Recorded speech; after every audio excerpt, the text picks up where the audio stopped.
you. I can't imagine anyone who would say, hey, Danielle, we want to hear from you. So I thank you for this opportunity. But as we wrap up, I think the biggest thing for the 10th annual USC Women's Conference that I just would want to share is that it is happening over 3 days. We are remixing our format. So if anyone is familiar with the conference in the past, it's always been usually one day that starts in the morning with a huge program with everyone together in our main auditorium. We then go into breakout sessions. Then we have a lunch all together under a big, pretty tent. And then we come back for a closing session with a keynote or a panel, and then networking over cocktails in the afternoon. And that formula has worked very, very well for us. We continue to receive a lot of great feedback on that program.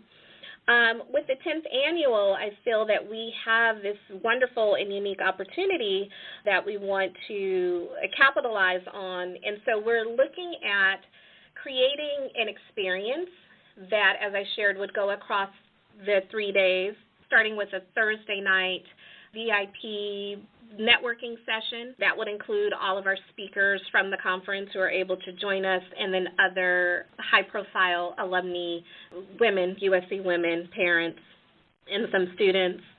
The Friday, March 23rd, would look a lot like our conference of today. And then on Saturday, that's the opportunity that I'm very, very excited about. Saturday, we believe, will draw out, hopefully, audiences that we haven't really been able to capture as deeply as we've wanted. So that includes younger professional women who probably don't have the license to take off from work the way that some of our more established women do. So that's a population that we want to see grow. Also, we have, over the years, received a lot of inquiries from women and some fathers who have wanted to bring their school-age daughters to the conference. And the programming, and with it being, on a school day, we just could not in good conscience say, yes, bring your 10-year-old or 12-year-old or 17-year-old for that fact. And so now we're looking at doing some specific programming so that mothers can bring their daughters, and if fathers want to bring their daughters as well or send their daughters, they can, because we'll have some programming that will speak to that age demographic. And so we're really, really excited about that. And then finally, the last piece of the Saturday that is new for us, we have received over the years many inquiries from alumni and alumni, women in particular, who have businesses that have told us, hey, I can't be one of your sponsors at, one of the sponsorship levels, but I would love to just have a table or an exhibit at the conference.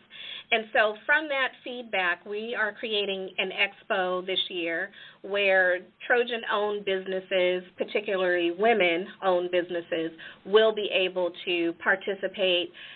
If you're an author and you want to sell and sign your book, if you're a small business owner and you have a service to offer, you'll be able to display your company. And we're hoping that both students who fall in that category, because we do have some very entrepreneurial students here at USC now, you'll be able to participate, as well as our parents, and as I already shared, our alumni. So we're looking at really getting new audience members who haven't been able to participate in the past and be a part of this big celebration. Yeah, I love it. I love that you're remixing the format. I love your language for that. And it sounds like that Saturday format is really going to help you tap into a whole new demographic and possibly even new programming opportunities, it sounds like.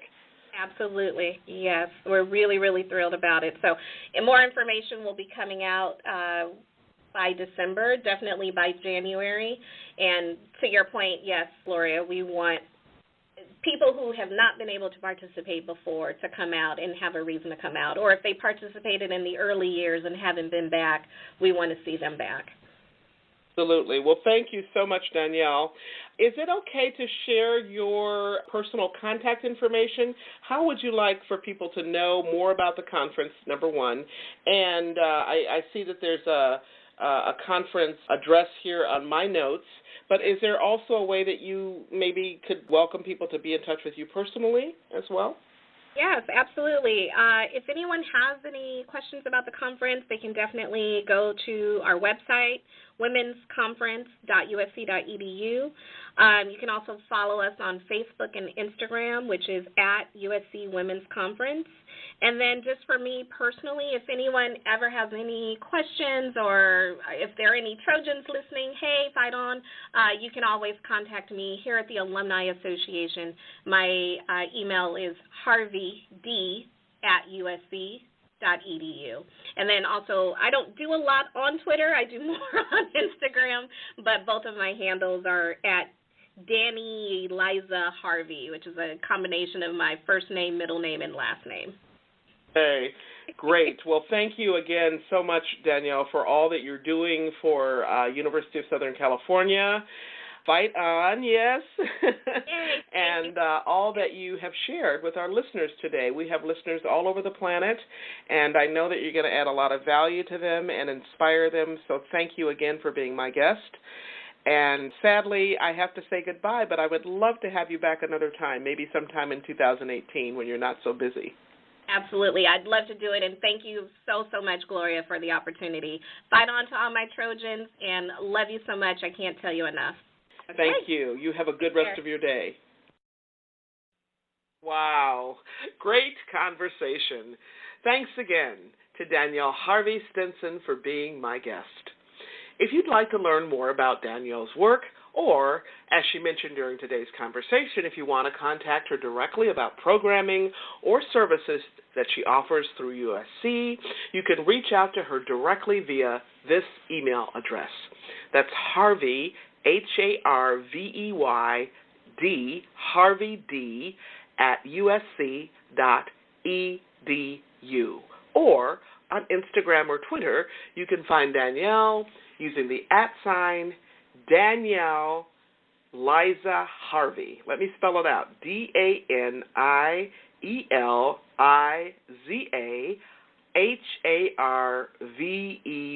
That's her first and middle name kind of smushed together with her last name, okay? So if you'd like to learn more about the USC Women's Conference, go to the website. That's womensconference.usc.edu, or you can get updates via Facebook and Instagram. Use the @ and then just USC Women's Conference. And I asked Danielle specifically, I said, now, can non-alumni go to this conference? And she said, I'm so glad you asked. And the answer is yes. So, again, you don't have to be an alumni to attend the conference or to follow the updates. Now, if you missed any part of this week's program, you can listen to the podcast right here on Talk Network Radio, or you can also find me on iTunes, SoundCloud, Alexa, and many, many other places. All right. When Danielle mentioned her mom as one of the many people who influenced her as a leader, she got me to thinking about, some of the folks who've influenced me. And one of those people is my father-in-law, Dale.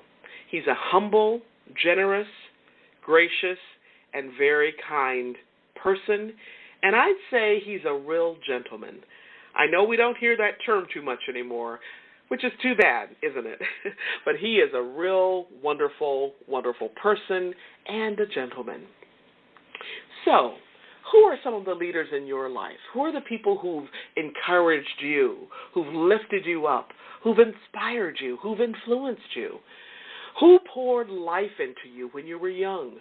Or who's pouring life into you now as an adult? I want to know, what are the important qualities to you in a leader? I mean, we all want our leaders to be inspiring, right? We're like moths that are drawn to a flame. We're naturally drawn to people who inspire us. But you know something? Before leaders, or anyone else for that matter, can inspire others, they must first be inspired. Now, how many of you know that inspire comes from the word inspirare, which means to breathe into or upon? And to become inspired, we must be infused with life. Infused with life from a force outside of ourselves. Now, how does that happen? Well, that sounds like another show. Maybe I'll actually do a podcast on inspiration sometime. For now, let me just say that when we are infused with inspiration, something actually shifts, it moves, it changes inside of us. Some would say that magic happens.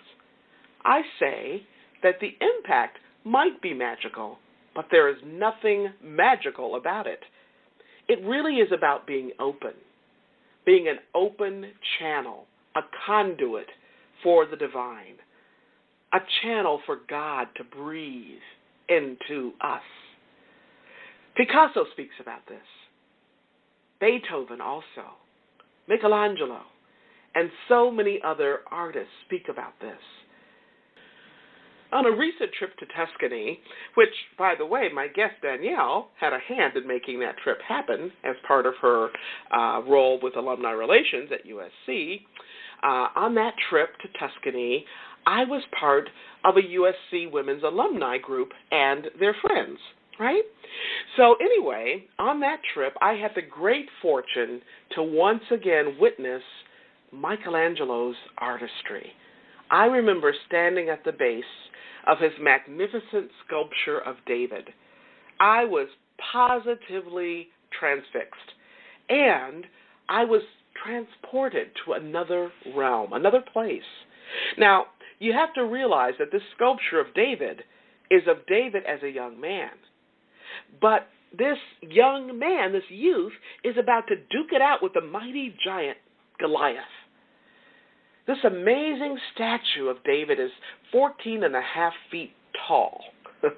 That's the height of a two-story building.